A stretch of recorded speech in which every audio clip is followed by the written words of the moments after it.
Media మిత్రులందరికీ నమస్కారం అండి. మీ అందరికీ తెలుసు నేను నిఖిల్. కొంచెం ఈరోజు గడ్డాలు మీసాలు పెంచడం వల్ల నా కొత్త సినిమాల షూటింగ్ వల్ల కొంచెం డిఫరెంట్ కనపడతాను. బట్ మెయిన్ ఏంటంటే ఈరోజు మేము ఆర్హెచ్ఆర్ న్యూ మున్సిపల్ ఎలిమెంటరీ స్కూల్కి వచ్చాము ఇక్కడ భీమవరంలో. అండ్ చాలా సంతోషంగా ఉంది, ఎందుకంటే నేను కొన్ని సంవత్సరాల కింద ఇంతకుముందు రావడం జరిగింది. అప్పుడు కూడా పిల్లలకి గిఫ్ట్స్ కానీ బుక్స్ కానీ వాళ్ళకి ఇవ్వడం జరిగింది. మా మహేంద్ర గారు ఇక్కడ రక్షాదళ్ అని చెప్పేసి ఒక గ్రేట్ ఆర్గనైజేషన్ రన్ చేస్తున్నారు.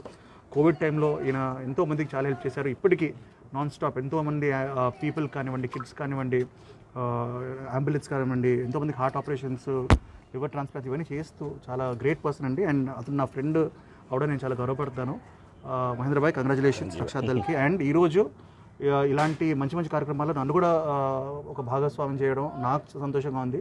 అండ్ నేను మళ్ళీ చెప్తున్నానండి, అంటే గవర్నమెంట్ స్కూల్స్ కానీ, ఎలిమెంటరీ స్కూల్స్ కానీ, మున్సిపల్ స్కూల్స్ చాలా అవసరం. ఎందుకంటే పిల్లలు ప్రైవేట్ స్కూల్సే కాకుండా వీటిని కూడా మనం డెవలప్ చేయగలిగితే చాలా బాగుంటుంది. అండ్ నాకు తెలిసి ఇప్పటి నుంచి మన కృషి అంతా వచ్చే 5 సంవత్సరాల్లో తప్పకుండా మనం గవర్నమెంట్ స్కూల్స్ కానీ ఎలిమెంటరీ స్కూల్స్ని కొత్త విధంగా డెవలప్ చేయబోతున్నాం. నాకు తెలిసి గవర్నమెంట్ కూడా అదే ప్రయత్నంలో ఉంది. సో మనందరం ఒక చిన్న సాయం చేస్తే తప్పకుండా అవుతుంది. ఈరోజు మేము ఇలా వచ్చి పిల్లల్ని కలుపుకోవడం జరిగింది, చాలా సంతోషంగా ఉంది. అండ్ మీరు అందరూ కూడా చాలా థ్యాంక్ యూ సో మచ్. జై హింద్. సినిమా షూటింగ్లో ఉన్నాను. స్వయంభూ మూవీ షూటింగ్ నడుస్తూ ఉంది. ఇండియా హౌస్ అని చెప్పి ఒక సినిమా నడుస్తూ ఉంది. ఈ 2 సినిమాలు కాకుండా బోల్డ్ సినిమాలు రాబోతున్నాయి. బట్ ఇప్పుడు మాత్రం నా కృషి మొత్తం ఈ 2 సినిమాల్లో చేయడం. స్వయంభూ ఆల్రెడీ 50-60% షూటింగ్ అయింది.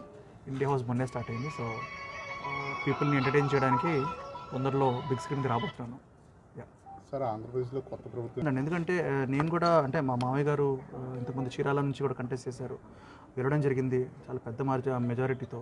సో చాలా హ్యాపీగా ఉంది. మా ఫ్యామిలీకి కూడా ఒక అవకాశం దొరికింది ఇలా హెల్ప్ చేయడానికి, సోషల్ సర్వీస్ చేయడానికి.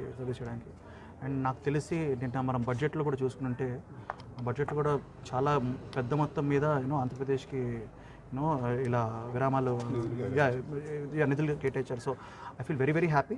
అండ్ ఇప్పటికీ ఆ ప్రామిస్ ఏదైతే ఉందో 100 రోజుల్లో 100 కంపెనీలు రాబోతున్నాయి. మీరు చూస్తూ ఉండండి. It's going to be huge. And చాలా పాజిటివ్ అట్మాస్ఫియర్ ఉంది. ఇంతకుముందు భీమవరం చాలాసార్లు వచ్చాను. ఈసారి వచ్చినప్పుడు కొత్త ఎనర్జీ ఉంది అందరిలో. సో ఈ ఎనర్జీ ముందుకు వెళ్ళి ఒక వరల్డ్ వైడ్ రికగ్నైజ్ అయ్యే ఆంధ్రప్రదేశ్ అవుతుందని నేను కోరుకుంటున్నాను. Thank you sir.